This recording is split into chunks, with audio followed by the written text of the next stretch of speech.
Гана албетте ысык төшөктөн туруп биздин 5 каналыбызды жандырып таңкы 5 программасын көрүп жаткан көрөрмандар дагы бир жолу кутман таңыңыздар менен саламатсыздарбы дейли. Урматтуу жалпы бизди көрүп жаткан көрөрмандар, мүмкүн болсо келиңиздер таңкы 5 программабызда дегеле биз менен биргеликте болуп маанайыңыздарды 5 кылып күнүңүздөрдү ийгиликтүү башташ үчүн анда эмесе бүгүнкү күнүбүзгө сиздердин күнүңүздөрдү маанайыңыздарды өзгөчө кылып башташ үчүн биздин коногубуз тактап айтканда 5 каналыбыздын таңкы 5 программабыздын сыйлуу коногу сыйлуу төрүнө келип отурган мыкты өрчү обончу алдыбызда Кубаныч Сатаев агабыз келген учуру. Саламатсыз бага. Келгенде гана урматтуу жалпы көрөрмандар сиздерге албетте ушундай сонун аккордеондун үнүн кошосу менен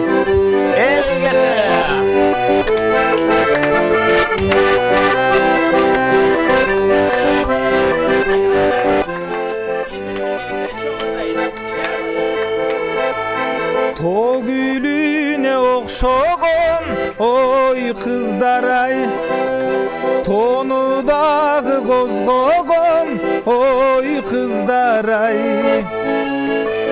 Dartımda aytıp günüge dayalba yüyüne, dalaylardı bozdotqon oy kızdaray.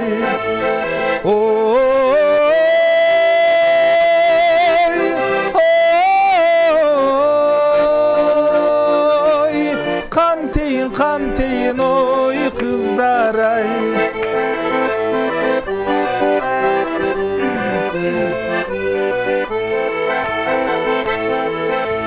Jalt kara samim erigen oy kızdaray.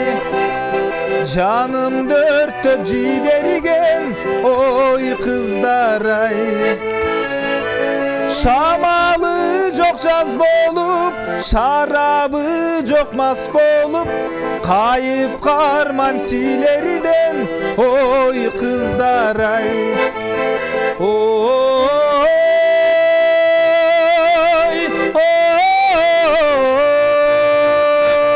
oy, kantin oy kızdaray.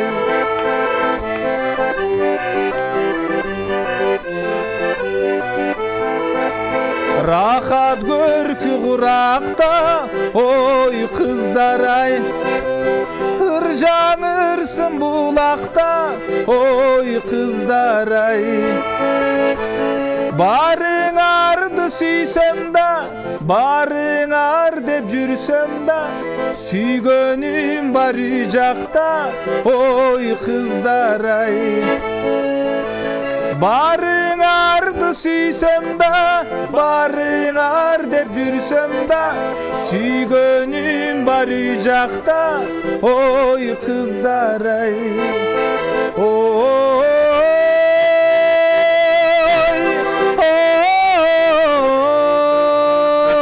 oy, kantin o kantin oy kızdaray.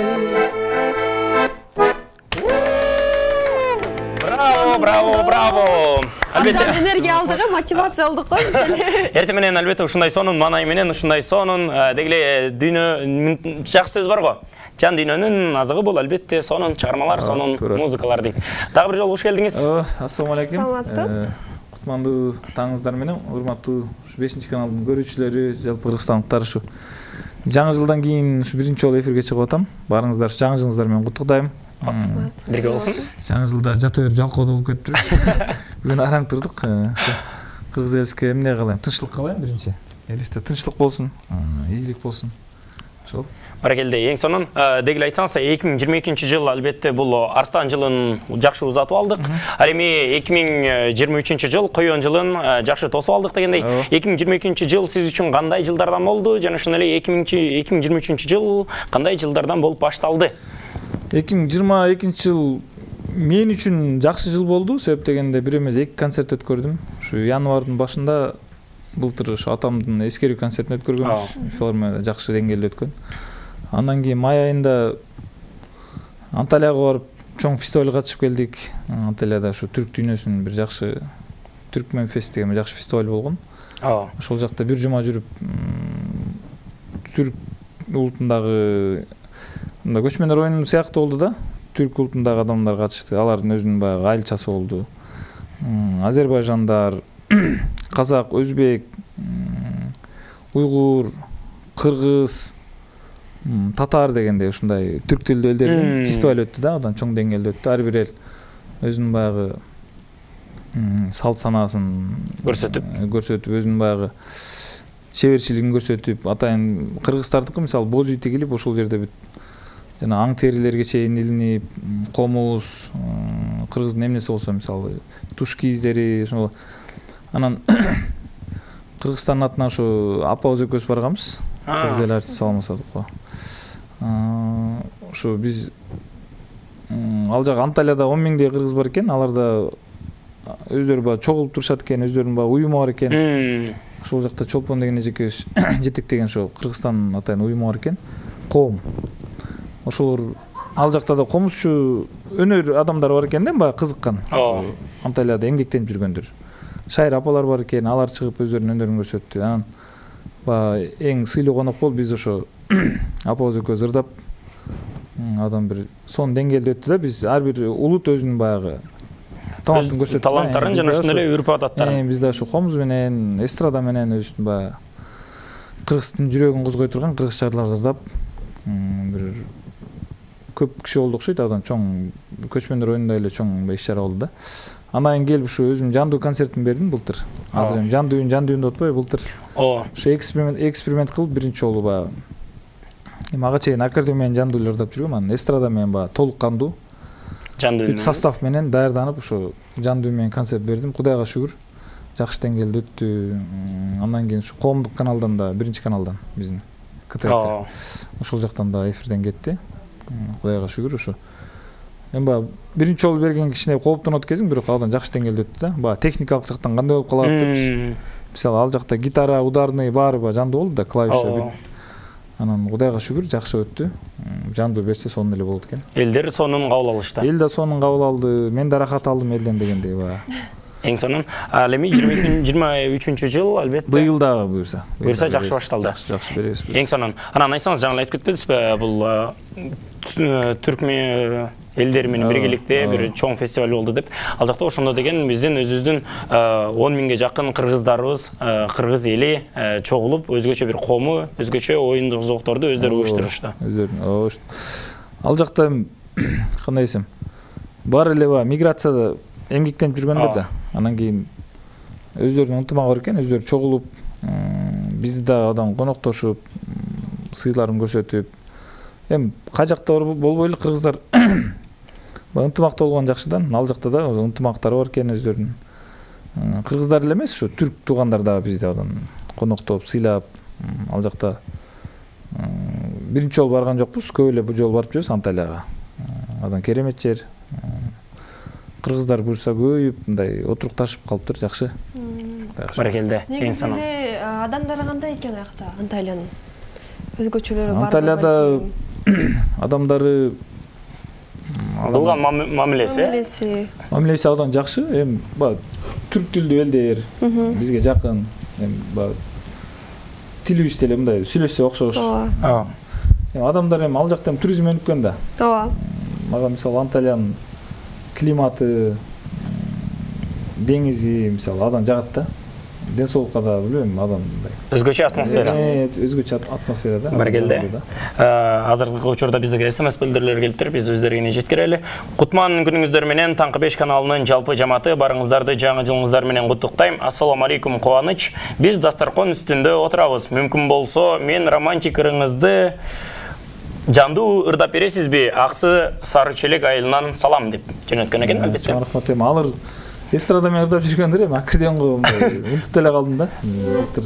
Балким андан бөлөгүн башкаларды ырдап берем. Башкаларды ырдап бермекчибиз. Анда эмесе урматтуу жалпы бизди көрүп жаткан көрөрмандар, сиздерден албетте СМС билдирүүңүздөр өз дарегине түзмө-түз жетмекчи.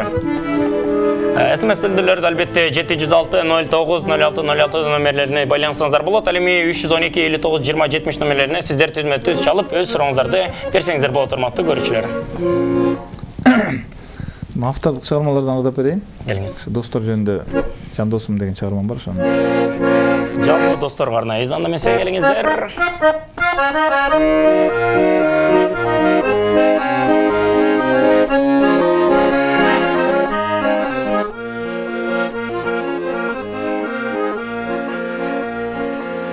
Армандар ичке толгону айтаргаң адам болбоду. Сыйлашып жүргөн достор көп менде, сырдаштан бирөө болгону.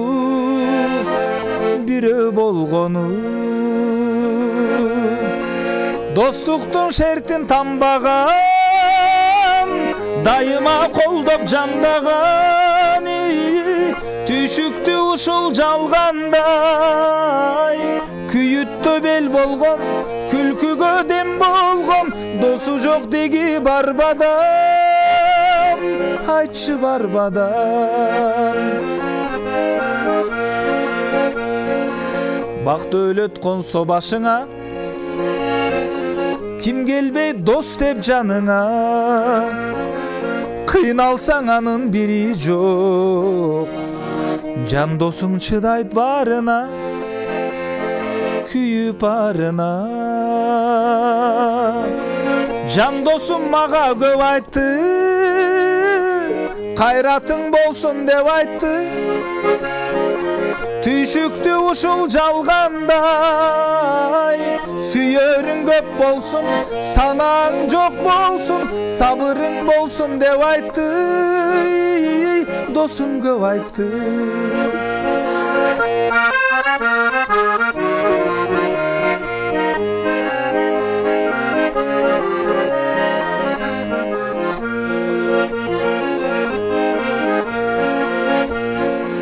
Кызмат дос, аш дос, акча дос, курчабайт сени канча дос. Тар жолдо тизгин талашпас, табыла бербейт накта дос, чындап накта дос. Достуктун шертин тамбаган, дайыма колдоп жандаган, түйшүктү ушул жалгандай, күйүттө бел болгон, күлкүгө дем болгон, досу жок деги барбадам, айтчы барбадам, деги барбадам, деги барбадам.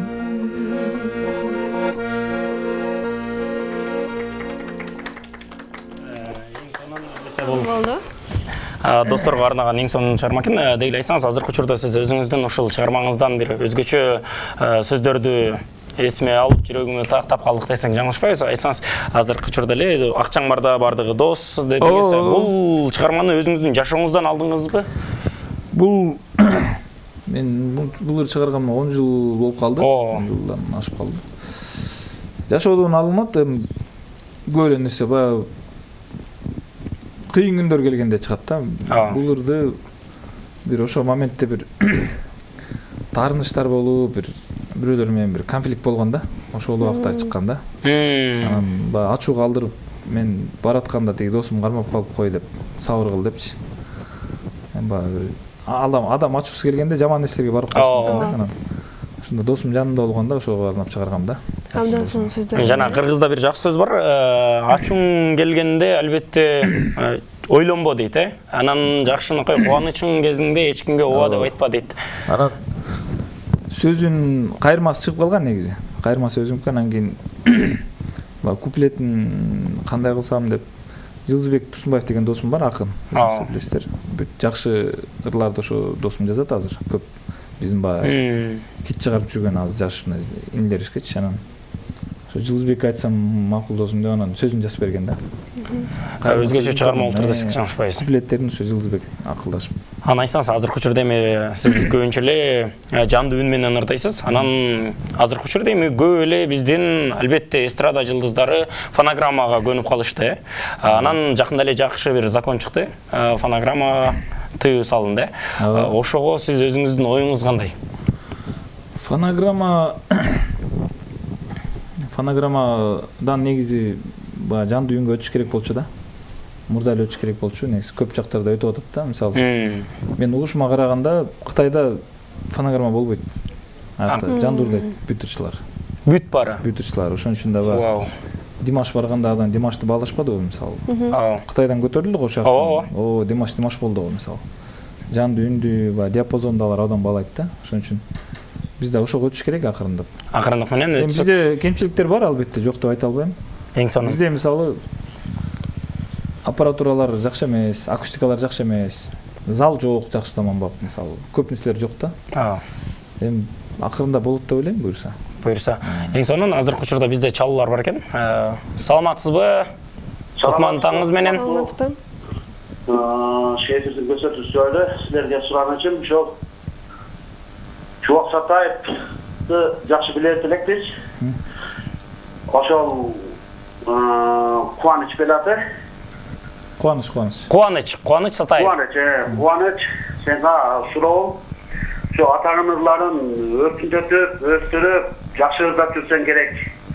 Şu Чубак Сатаевдин баягы ырдаганыр бар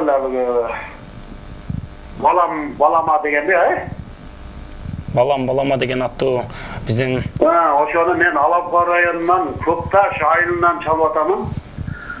Ошол ырды ырдап берсең сураныч. Аты жөнүңүз ким ага? Менин аты жөнүм Молдобек Манас. Манас ага чоң рахмат, албетте сиздин сурооңузду болушунча түшүндүк. Мен балама деген ыр жок эле там. Ошо тексттеринен алып калган окшойт. Сиз балким тексттеринен алып калдыңыз. Тилекке каршы кетип калыптыр. Котан айтып атабыз. Балама деген эми Балким алмаштыр болду. Мен билгенден тиги Ибрагим Юсуф Айшатабыздын ыры бар. Эламан деген аттуу. Балама деген ак батада ушундай сөздөр бар да, мүмкүн ошону илеп алды. Балким небереге той бердик, ак батаңды бер мага деп. Болушу да мүмкүн. Эми атам ырларынан ырдап кое берейин бизде. Сураныштар боюнча. Байке сурап аткан экен. Алабукадан бизге байланышка чыккан Манас агабыздын сураныштары боюнча аны эмесе дегиле Чубак атабыздын эң сонун чыгармаларын албетте сиздер үчүн тартып алмакчыбыз.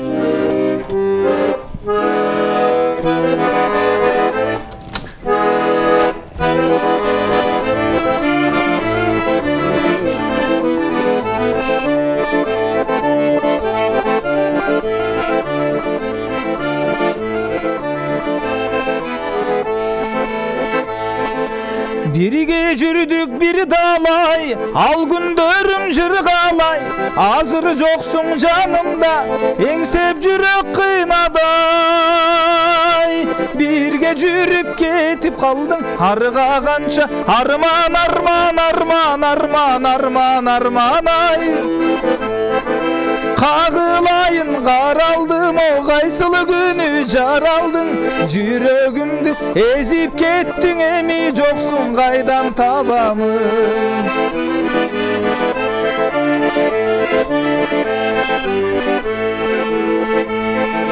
Өмүр гүлү жан эркем, жаштык болот турбайбы?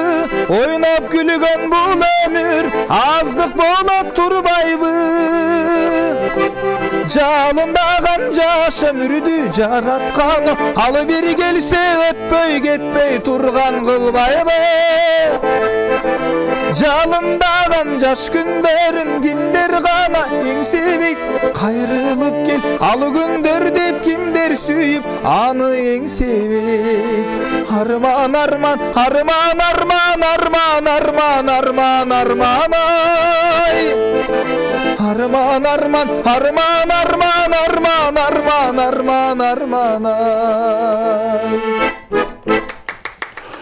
Эң сонун чыгармалар албетте биздин Чубак атабыздан калган. Бул эми эң биринчи ырлардын бири да бар. Биз карточкасы топот го. Арман ай десе атамдан айтты бар. Эң сонун албетте урматтуу жалпы теле көрүүчүлөр, өзүңүздөр билгендей эле өзүңүздөрдүн дегиле азыркы учурда сураныштарыңыздар боюнча биз өзгөчө чыгармаларды тек гана сиздер үчүн тартылып жаткан учурубуз. 15-этаждан. 15-этаждан албетте 15тен андан кийин 16сына көтөрүлүп 16-да турасыз да.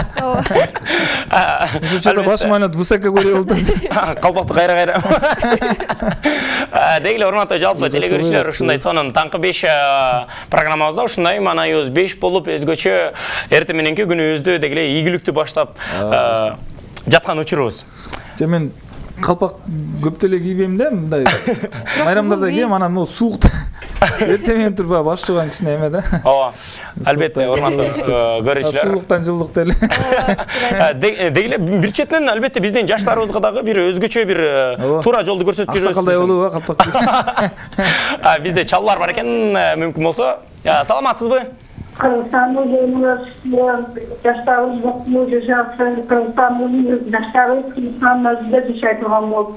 бактылуу жашасындар. Рахмат. Аты жөнүңүз, кайдан байланышып жатасыз? Башынан угулбай калды апакеси.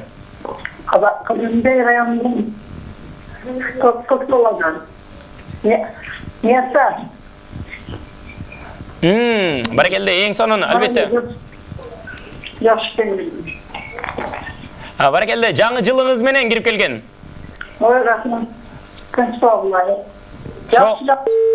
Чоң рахмат. Ушундай сонун бизге каалоо тилектерди айтып, тегиле кыргыз элине жана ошондой эле эстрада жылдыздары өзгөчө биздин мыкты инсандарга дагы каалоо тилектериңиздер жана ошондой эле ак батаңыздар бул албетте биринчилерден болуп жакшы десем жагышпайбыз. Ошондуктан урматтуу бизди көрүп жаткан урматтуу сонун биздин түзмөтүбүз байланышып жаткан көрөрмандар албетте эң сонун сиздер көрөрмандарсыздар, анткени деген биздер сиздер бар, биздин эфирибиз эң кызыктуу десек жагышпайбыз. Ошондуктан келиңиздер, сиздер үчүн анда эмесе мыкты чыгармаларды тартып алмакчыбыз, ага чейин болсо сиздер үчүн сонун клиптерди өткөрүп бермекчибиз, же болбосо бир өзгөчө сонун сюжеттерди биз сиздерге даярдап бергенбиз. Эң сонун азыркы учурда романтикасы күчтүү дегиле шаар кайсыл билесизби? Париж деп ойлойм. Париж эң туура. Албетте, аны эмесе ушундай сонун, ушундай Парижде эң сонун чоң бир имарат бар, башня орусча айтканда. Ошол башняны дегиле ошол жөнүндө толук маалымат дегиле кайда эмне болгонун чогуу билип келмекчибиз, кеттик аны эмесе.